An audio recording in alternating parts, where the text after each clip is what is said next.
Hello, how you doing? Alec here again. It is awesome to see you. So I'm still here in Sydney, and I want to give you a little tour of this place, and Matt, he knows a little bit more about it. He's gonna be your tour guide for the video, so I really hope you enjoy. This is gonna be an awesome video showing you something you probably have not seen before. Hey guys, welcome to Everleigh Works. We're here at the locomotive workshops down in Everleigh near Redfern, centre of Sydney. Most beautiful city in the world, of course.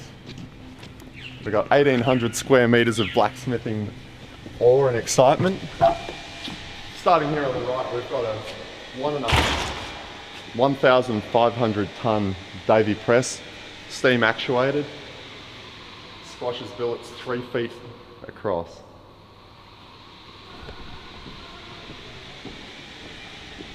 This whole workshop's driven off steam. They used to build steam locomotives here. It was founded 129 years ago, and it ran right up until about 25 years ago. At that time it was taken over by some artist blacksmiths, some friends of mine, and they just moved out and we've just moved in.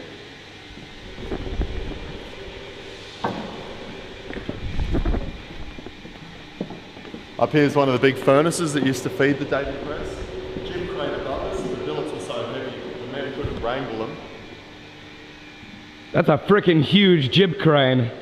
Look at that. That one's actually a gantry, I misspoke, but all the same, the crane was used to get the billets out of the furnace right in front of the Davy press. Come on, Matt, that then made me misspeak by saying jib crane. It's 8 o'clock in the morning here, I know. Wherever you are, wherever you're watching this, it's probably not 8 o'clock in the morning, and I'm probably not a morning person. Here's some of our what were they doing in all of these bays here?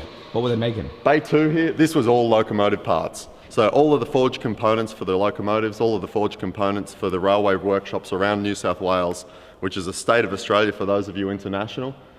They were making tooling, they were making locomotive parts, they were making dies, they were making all of their own tools to make all of the tools, which is what we're doing here. Here we come down, these are all steam hammers, 850 weight. Coke bays, each of these coke forges was lit and driven. We've got 6 of our own down the other end, which we'll show you in just a second. All the tooling's still original, it all still works. Now, have you got any steam to any of these yet?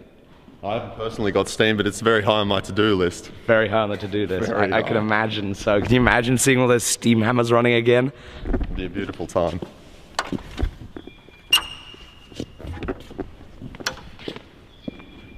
So all of this is all you guys now? This is us, this is the south bays. We've got the south end of bays 1 and 2.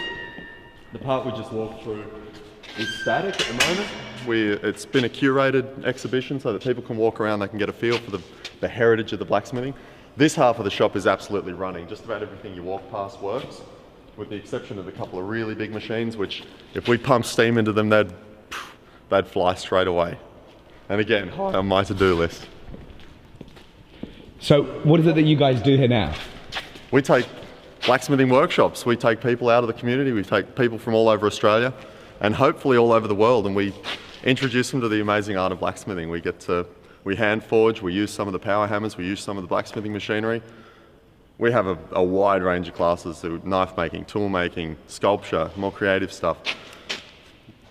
If you can make it in steel, we want to be making it in steel here.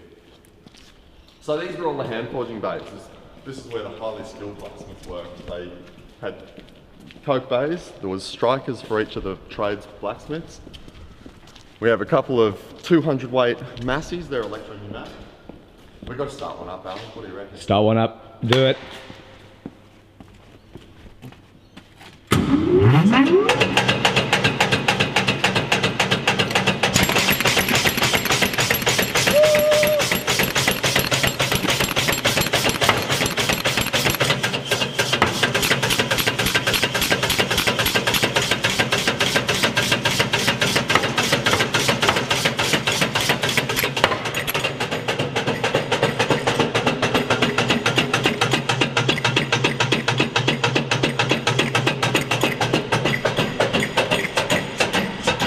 So this is bay 2. As I said, this is 130 years old over here, and a lot of the machinery reflects that big guillotine there. One's off the flywheel, and I swear to God, if that flywheel ever came loose, you'd find it at Redfern Station. There's so much momentum in there, so much inertia. Hey, what are these things? These are roots blowers. They're actually a pretty famous design because these used to supply high volumes of low pressure air for all of the coke forges.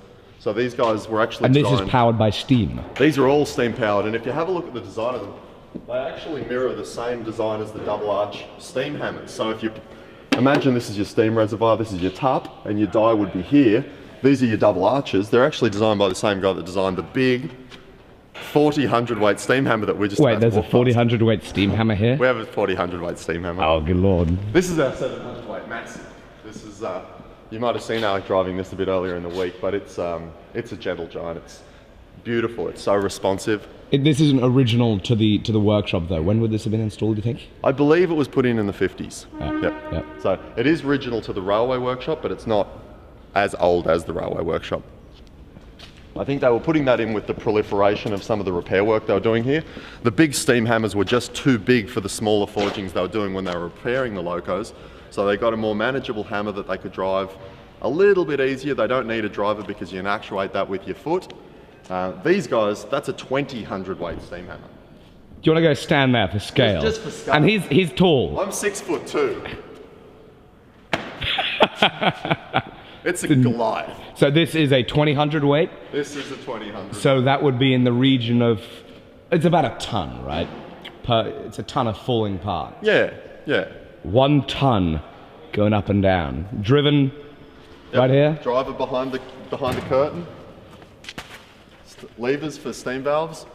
There's our big furnace behind. We just walked past. We had that lit the other day to great effect.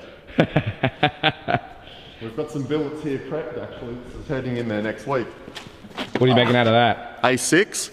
We're going to draw that down and make some tooling dies out of it. It's a cold working high impact steel. So we got dies to make. Oh yeah, you can put anything under that puppy. That'll eat it. That'll eat it. Yeah. So we've seen this. Is there anything more to see? Well, the jewel in the crown, I guess. This is our 40 hundredweight double arch hammer. I can't spot it. It's hard to find in all of this. Do you have any binoculars? Look, if we walk in this direction, I think it might just become apparent where it is. I don't know.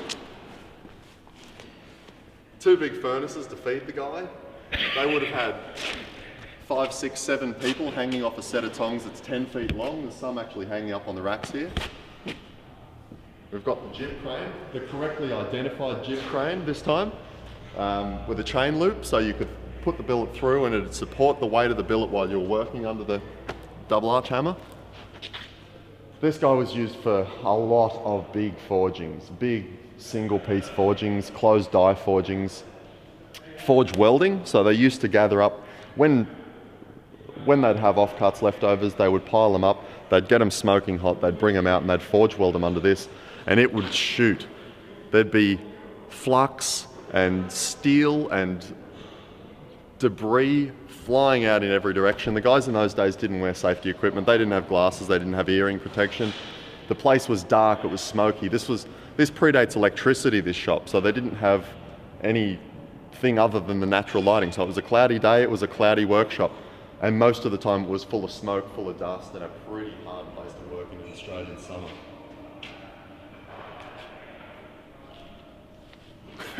Where can they find out about the classes that you guys teach? Jump online. Everly Works is the best place to find out what we're up to. We're always updating our classes. We love feedback, so if you jump on the website and there's not something that you're particularly interested in, send us an email.